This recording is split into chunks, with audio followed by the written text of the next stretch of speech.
I want y'all to take a look at this video. So if you're not familiar with Andrew Tate and his brother Tristan Tate, they've been, I don't know what you would call it, but in police custody, government custody. They were locked up for several months, never been charged for a crime. I know early on in their professions, they were doing like things like webcams. So they were doing things like webcams. And I'm going to let me show the clip first, and then I'll explain to you why I believe that they're going through all the legal trouble that they're going through. All right, let me make sure that this is shared for y'all. And let me know in the chat if you're familiar with Andrew Tate. He was, I believe, like 2 years ago, he was the most Googled man on the planet. Think about that. And when I started looking at him, and I've said this before to you all, I didn't know. It was only when everybody was trying to cancel him that I said, you know what? Let me check out this dude. Let me check out this dude. I don't know much about him, but if everybody's trying to cancel him, then that means I want to look into him. That's just how I operate. So let's take a look at this video, because all these things that we're talking about, and I know if you listen to the show a lot, you know that I get on our male leadership a lot. I'm very hard on our male leadership specifically, leadership overall, but male leadership specifically. Our men have become emasculated. So when we sit back and wonder like, oh, how could we allow this to happen? How could we allow the school system to teach our kids that things that are they don't make sense for them in the real world? How could we do this? How could we allow this? How could we allow our kids to consume all this toxic entertainment, to consume this toxic culture, to eat this toxic food, to be out of shape, to be ignorant, to be naive, all these different things? How? It's because of bad leadership. On any team, right? If we're on any team, think about on your job. Your job's a team, your company's a team, right? If the company does not do well, what do the best leaders do? They assume responsibility and they make changes. But they have to assume the responsibility, just like they want all the credit, right? That's why they work so hard to rise up in the ranks and climb the corporate ladder and, you know, get to the C-suite, all these different things, because they want that recognition. They want the money. They want all of the things that come with winning and getting credit for the win. So therefore, when there's a loss, who has to also assume that credit? The people in leadership. So when it comes to our society, when we look at our society and say like, damn, how did we get here? How did we end up here? We got the most hatred. We got the most fear. We got the most out of shape people, the most uneducated people, all of these different things that we have to have some group of people take accountability for it, right? I know when it comes to this generation, the generation that I'm in, if 30, 40 years from now, the kids are suffering, not doing well, not educated, not healthy, not prioritizing the things that they should be prioritizing, I will accept responsibility for that. I will say, damn, we did a terrible job of raising these young men. And specifically as a male leader. That's who I should see myself as, right? I'm definitely not going to be a follower when it comes to this stuff, following mainstream things. I will definitely follow the right people. I'll follow people that I think are aligned with my principles, morals, and values. But outside of that, nah. I'm doing my own research. I'm going to be a free thinker. I'm going to be objective. And I'm going to remove myself from just getting online with the rest of the sheep and just doing, whatever, I was going to say whatever massa says, but whatever the powers that be say, right? Right? Because think about it. And when I say master, I'm not even talking about a slave master. Whoever controls you when making the decisions, especially the poor decisions that we all make, right? The poor decisions that we all make, whoever controls those decisions, that's what we are. That's who we see as our master. That's who we idolize. I don't care whether it's Jordan sneakers. I don't care whether it's, wanting to have sex with a lot of women, whatever it is. Largely the things that become our addictions, those are the things that prevent us from reaching the goals that we're looking to reach, our vices. So let's move on to Andrew Tate. and let me know what y'all think about A it. traditionally masculine man does things he doesn't feel like doing because it is his duty to do them. We're now teaching the new generation of men that they don't have duty and they can just act on their feelings and act how they feel, and they don't have to act as a man should. Men who do not control their emotions are dangerous. If you find a man who is stoic, he's not going to hurt people. He's going to sit and think about his actions very carefully, and he's going to be a good man who protects and provides for his family. You find a man who just acts out on impulse and does whatever he feels like, you're going to find a dangerous man. A traditionally masculine man. And I may play that again just because I don't know why they have that annoying music in the background. It's too loud. But what is he talking about? When you hear him talk, does he sound like somebody that should be banned or somebody that is a terrible role model for our kids? Does he sound like somebody that we should be scared of? I'm going to say no from my perspective. However, if I was speaking from a John D. Rockefeller's perspective, and my goal was to keep people sheep and to keep people just thinking from a working class mindset, then this would be dangerous. Because it's okay for groups of people or men to lead organizations or inspire certain people. But when it comes to inspiring, especially young men and men that are capable, young and capable men, when you inspire them and when they listen to you, the powers that be get nervous because they know that they can awake. They know that you have the power to awaken a group that just by changing their mindsets could cause an issue for the people that are in power because they can shake things up. It's like when you see a team that's not that good or that continues to lose when they just have this mindset that then becomes like a losing mentality. You ever seen a team that loses so much where even though they may have great players on the team, they just have a losing mentality? So therefore, everything that they do, from getting late to practice, getting late to meetings, not paying attention in meetings, arguing, being more selfish than selfless, putting their personal goals before the team, all these different factors, those are a losing mentality, a losing culture. But then when you have somebody that can come in and shake things up, whether it's a coach or maybe a great player that ups the standard for people, that makes them excited about doing all the things that are going to lead to winning and developing those habits and working towards them enthusiastically, the rest of the league has a problem on their hands because they already have the talent. They already have the skill, but they've just been taught for so long and, made a sheep for so long that they don't act on it. They don't have the belief. They're not inspired. But when you have an Andrew Tate, who he's decided to pinpoint and target a very specific group, he understands that our society is becoming emasculated. He understands that our men are not serving our purpose as leaders. That's why women do not trust us. When you look around at the relationship issues, we always talk about there's a gender war between men and women, especially my age.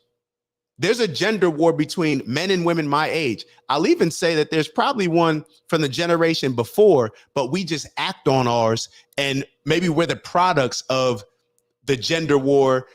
So therefore, maybe it's magnifying in us, or we represent it. So therefore, when we look at, let's say, I'm talking mainly with the Black community, but what do I always say? The same issues that are impacting the Black community or have impacted the Black community over the years, it's starting to become a Western issue. It's not a Black issue. You're seeing it in American households and American society overall. But when you have, let's say, Black men and young Black men and young Black women, I was just talking to Maya about this at lunch, and I didn't know what I was going to say, what they were saying, so I didn't want to say her name. So now I can't say if they said it, whatever. All right, so I was just talking to Maya about this at lunch, and the war is clear. There is a war where there's so much built up resentment because men have not been fulfilling their purpose. So now what do women have to do? Now women have to step into a role that, in my opinion, you're not naturally suited for. When I talk to a lot of women, it sounds good in your 20s, but then by the time you reach your 30s, you're like, hold up, like, who lied to me? Who sold me on this climbing the corporate ladder, becoming a boss bee and being a CEO and all these different things? They don't want to do that. They want to at least, even if they want to do that, they still want a man that they can rely on to protect and provide them. That if they wake up one day and say, hey, I don't, this work stuff, I want to have a family. I may not want to work the type of hours, may not want to climb this corporate structure. I don't want to have to work in order to bring home a certain amount and provide. But, if I can, cool. But even if they can, based on the women that I speak to, it's still nice to know that it's not necessary. Like, it's not something where, hey, if I'm not working these crazy hours, then we can't put food on the table. It's not that. But what ends up happening? So therefore, because we haven't shown up as men, now women have to take on roles, and largely not only take on the role that they've already been, serving as women, but now they got to take on the roles that are typically more masculine. And what ends up happening? It's cool, in the beginning, but then you start to resent it. Y'all know I relate everything to sports. It's cool if I need to cover you on one play because you're not doing your assignment. But then it gets to a point where, hey, yo, coach, you got to replace this dude with somebody, because I got to not only worry about my assignment, now I got to worry about this person's assignment. And there's no way that I can do that. Now I'm getting tired. I'm trying to worry about not only my assignment, but their assignment. Now it's causing me to not fulfill my duty the best. You see what's happening? So getting back to play whatever role that you want to play. Play whatever role that you want to play. Embrace whatever role that you want to play. But we cannot look at this society and not understand that men have failed. We failed. And I don't understand why it's so hard to say that. I don't understand why it's so hard to say, fellas, we've been playing this game a particular way for a very long time. It's not working. We keep losing. So instead of embracing losing, why don't we try something different? Why don't we try to see, hey, maybe there's another political party that we should vote for. Maybe we should be doing this religion thing a little bit differently. Maybe we should be doing a spiritual thing differently. Maybe we should be tapping into more manifesting, more using visualization, becoming more healthy, all these different things that are not aligned with what mainstream media, society encourage us to do. But because that's not working, what do you do when something's not working? You look for another option, right? So I don't know. So we got a couple comments. Let me keep up with this. Let me actually bring this video down for a second. iRock wrote, I feel like females have grown and adapted. I agree. Most men still think all we need is the bills paid. They don't want emotional growth. I'm traditional as far as relationships, but our moms and grandmas suffered. I agree with everything. We are in a tough spot. We're in a tough spot. And this is why, exactly what you just said, your last sentence, our moms and grandmas suffered. We see this all the time where the moms and grandmas suffer. So now what do they have to tell their daughters? They got to tell their daughters like, hey, I had to stay with your father. He wasn't treating me right, but I had to stay with your grandfather. You know how it is back in the day that there wasn't really as many options. Now, I'm not saying that, neither here nor there on there. But the point that I'm saying is what we're passing down to our young women, because the fellas we haven't been showing up, is now what do we tell our daughters? Hey, you need to make sure that you're good regardless. You need to make sure that you don't need a man to provide for you. You need to make sure that you don't need a man to protect you. You need to make sure that you don't need to rely on a man for these certain things for you to have a particular life that you're looking to live. So what do they have to now do? They have to embrace this role. So now they're focusing on these aspects rather than maybe other aspects if men were actually fulfilling our roles as men and leaders. So let me make sure that I responded to everything. Most men still think all we need is bills paid. You would know that more than me. I'll tell you what, my friend group, I'll be totally honest, and maybe my friend group is a little bit unique. But when I look across the board at a lot of my friends, and I'm talking all different, I'm talking like all different brackets as far as, the money that these particular people make. And I would say that the fellas, I don't know. I'll be totally honest, iRock. I don't know if dudes think that women just need their bills paid. I'll be honest, that would kind of be a step up. that would be a step up, because a lot of the things that I'm hearing from the ladies that I speak to, fellas ain't worried about your bills. Fellas ain't worried about your bills. And let me ask you a question. Fellas are not worried about your bills. We're going to split these things. We're going to split these things. Matter of fact, I'm perfectly fine with you working more than me and you bringing home more. Let's do it, babe. I see more of that. But to be totally honest, and we were having this conversation at lunch as well, do you blame them? Now, hear me out. When I say, do you blame the fellas? You have all these organizations like the Democrats, all these super liberals that always push and encourage women. They're always trying to empower women at the expense of men, right? They're always trying to empower women, women's empowerment, this and that, right? You have all these groups. We talked about the video, I believe, what was it, on Friday, where I believe the lady Nina, she was on there talking about how the Democratic Party has a history of emasculating men. And it's clear now, maybe more than ever. So therefore, when you have a group that is empowering women to want to be equal, right? You want to be equal. So if you want to be equal, then you can't really be upset when the guy comes to the table and says, hey, we're going to split this check equally, because you're making just as much, or in a lot of situations I see maybe more. So that's where I'm saying it's like I understand it now. I told y'all I'm more of a traditional minded person. That it is what it is. I don't care whether I'm more of a traditional person. I'm more of a traditional person. And I think now more than ever, fellas, now more than ever, we need to be making money and making sure that we can provide. All right. On the heavier side, however you break it up, I would say we need to, I don't know if 50-50 is going to work. I don't know, but I'm not married. So maybe somebody who's married, they can give more insight, and I would be 100% open to hearing them out. I'm just kind of speaking from the things that I'm observing. Just speaking from the things that I'm observing. This is what I see when I hear women's empowerment. This is what I hear. That women, and I've said this before, I believe, women, what do they want? And I'm not talking about, like I said, we have to be a little bit careful of not understanding that this group is a little bit different. Most people don't want to even come on and have these type of conversations. So we know that we're a little bit different than maybe a lot of other people may think.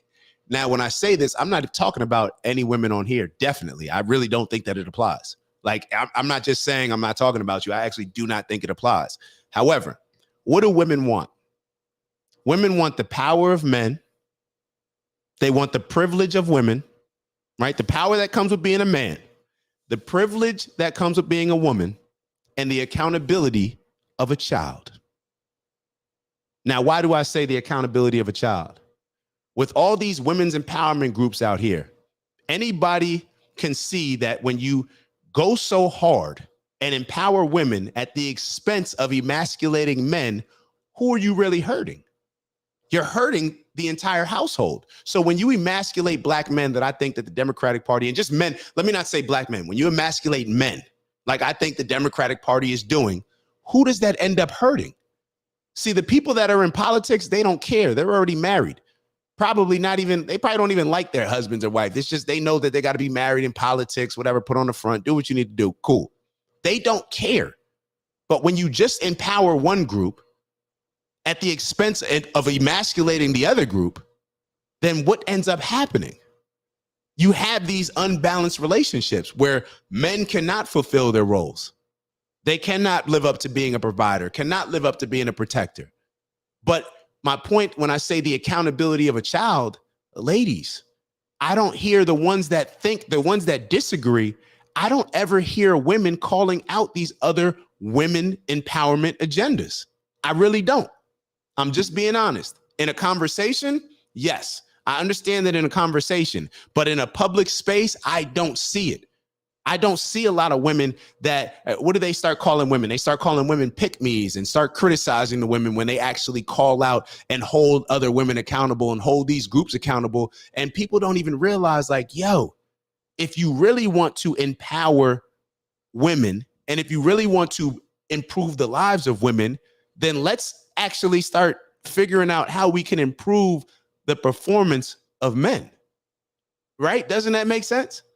So I don't know. Let me make sure that I'm keeping up with these comments. But our moms and grandmas suffered in silence. I agree. No, I got you. I understand what you meant.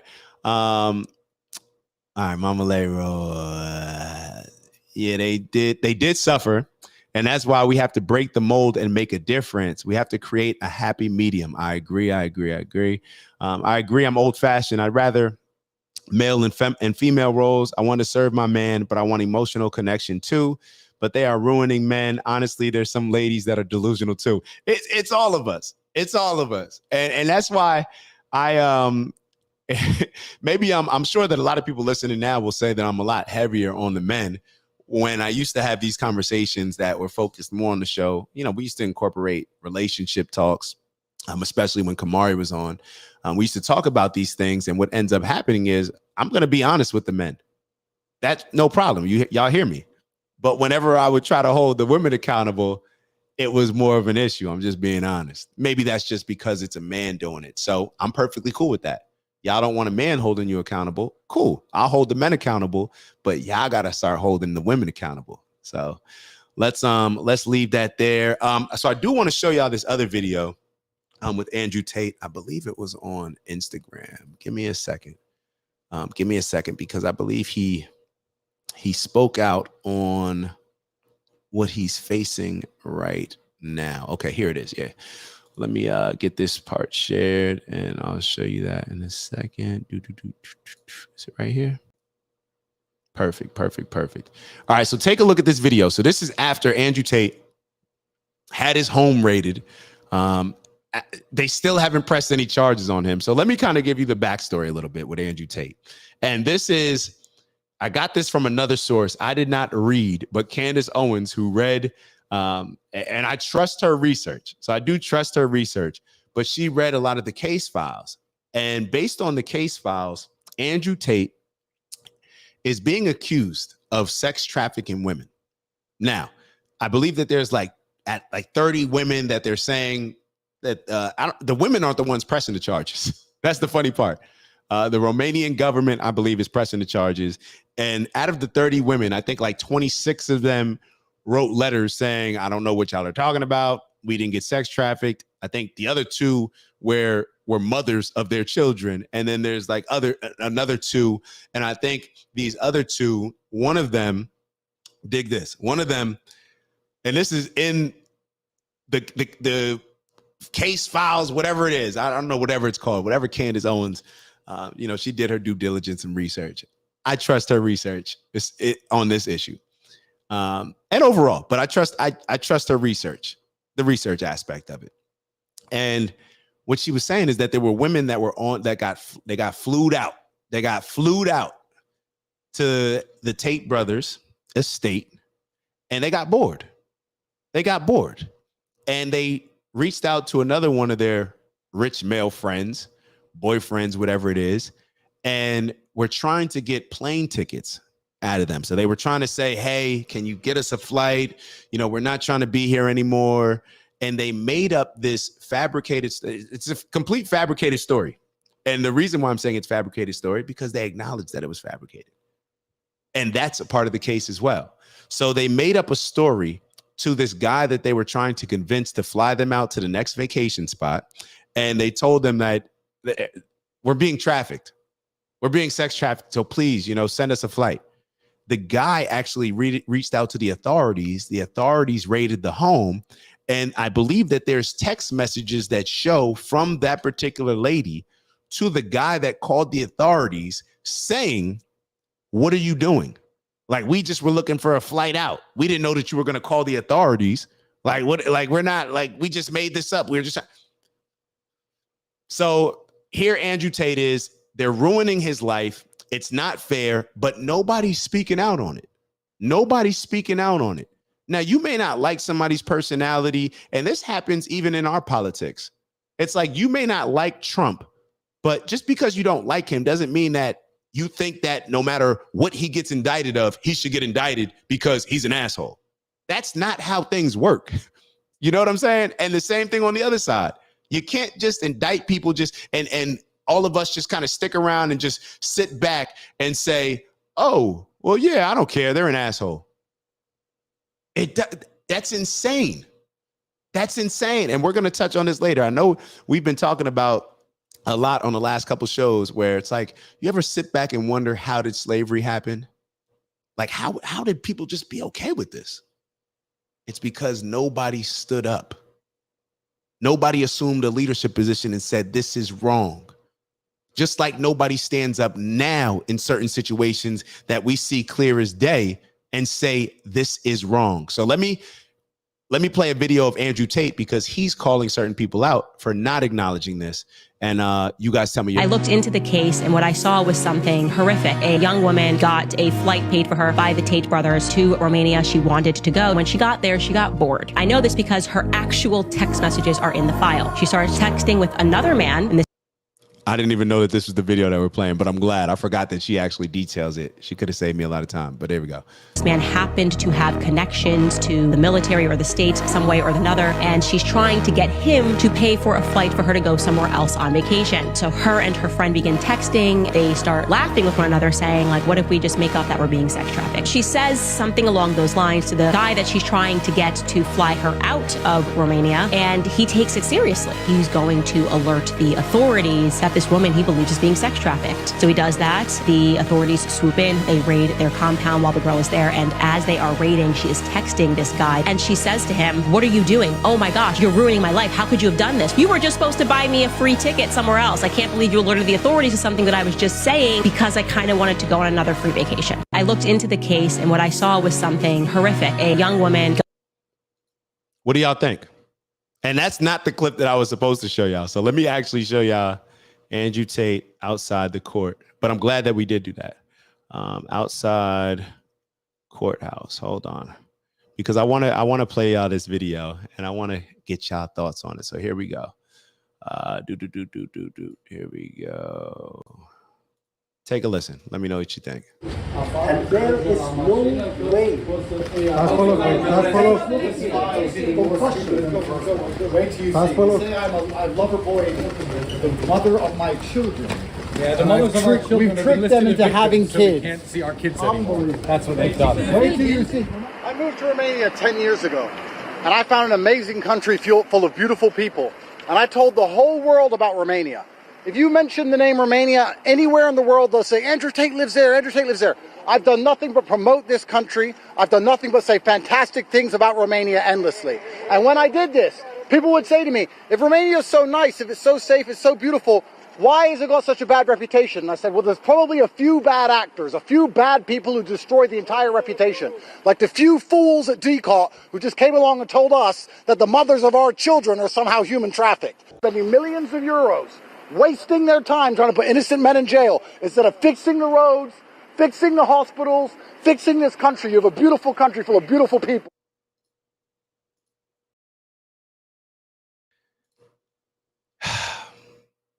It's like you go so far to, and this, you go so far to ruin somebody's life and to just make their life hard. He can't fly out of Romania. Matter of fact, I think he was on house arrest for so long. I'm not even, his brother, I don't think can leave Romania. And I don't think he can even leave. I don't want to misquote it, but his life has been destroyed in a lot of ways. Now, I don't want to say destroyed to say it's completely destroyed. Don't want to say that, but you're just messing with somebody so much and bullying them to the point where it's like, you just want me to drop out. Like, you just want me to stop speaking on these things. Why do you want me to stop speaking on these things? What am I saying that's so wrong? What am I doing that's so wrong? How have you been investigating me for 2-3 years, but you haven't even pressed charges against me, but you just want to F with my life? So when I look at somebody like Andrew Tate, I'm looking like, damn, he's actually willing to stand on principles. He's actually willing to stand up for something that, in my opinion, is something that we all would benefit from embracing. But the powers that be would not benefit from that. So my question would be, or I don't know, my stance would be, is that we need to do better. The people that know better need to do better. It's not fair for Andrew Tate to be the only person that is fighting this battle and frontlining this battle. It's not fair. It's not right. It's not courageous for us to just sit back and not say anything. So use whatever platform that you have to speak out on it. Speak out on it in your regular conversations. Don't just allow certain things to slide by. I know that when we get into these conversations, especially if you don't see the world through the lens that everybody sees it, I know somebody that's close to me that, you know, you go to, I don't want to say whatever, but they're in these certain discussion groups and they're there. And this could be maybe, let's say, a group of women. Now, if you're not fully on board saying Kamala is the best and greatest person in the world, and you actually bring up certain things that challenge the way that everybody else is just going along with the get along, it can become a tough thing, right? But the reason why it's become so tough is because people do not speak out on it. So it's always going to continue to be, it's going to continue to get even tougher if we're not voicing our opinion, if we're not standing on business, standing on principles, morals, values, and integrity. We have a masculinity problem in this country. They try to trick us with all this quote unquote toxic masculinity. There is no such thing as toxic masculinity. The only thing that is toxic about masculinity is the lack of masculinity that so many women are complaining about, that IROC just pointed out. That's what toxic masculinity is. Men not being men. Toxic masculinity. Let me play this video one more time of Andrew Tate on Instagram. You tell me if you think that this is toxic masculinity. Hold on. What is it? The Instagram video. I want y'all to see this one more time. Hold on. Was it Instagram? No, I'm sorry. It was YouTube. Sorry about that. Hold on. Oh, that's not it. 1 second. I want y'all to hear this. I think it's important. Listen to what he's saying, and you tell me if it's something that we should be scared of, or if it's actually the solution to many of the problems that we complain about. You tell me. And does things he doesn't feel like doing. I want to run it back. Hold on. A traditionally masculine man does things he doesn't feel like doing because it's his duty to do that. We're now teaching the new generation. A traditionally masculine man does things that he doesn't feel like doing, but it's his duty to do them. That sounds like a pretty heroic man. I know a lot of women that would love for their significant others to embrace that way of living. That's what any growth is, right? Any growth. It's doing the things that we don't want to do in order to become better, stepping out of our comfort zone. That's what a true leader does, and you're leading by example. Of men, they don't have duty, and they can just act on their feelings and act how they feel, and they don't have to act. This new generation of men have no duty but feelings. Because what do they tell you? Oh, that's toxic masculinity. Be vulnerable. Embrace your feelings. But let me ask you this. What do we hear when I talk about abortions, right? What do I hear women saying? Like, why do you have it? You don't know what it's like. You're not a woman. You don't know what it's like to go through. Cool. But why are y'all telling me what masculinity should be? And why are these goofy ass men going along with it? These soft, sucker, emasculated men go along with this narrative just because it makes them look cool, because they want to feel good, and the women celebrate them for embracing this silly narrative when all it's doing is destroying the next generation. You know what helps a man when they're going through something, mental health? Figure out a responsibility, figure out a duty, figure out a purpose. Now, you may disagree with it, just like I may disagree with how you feel about abortion.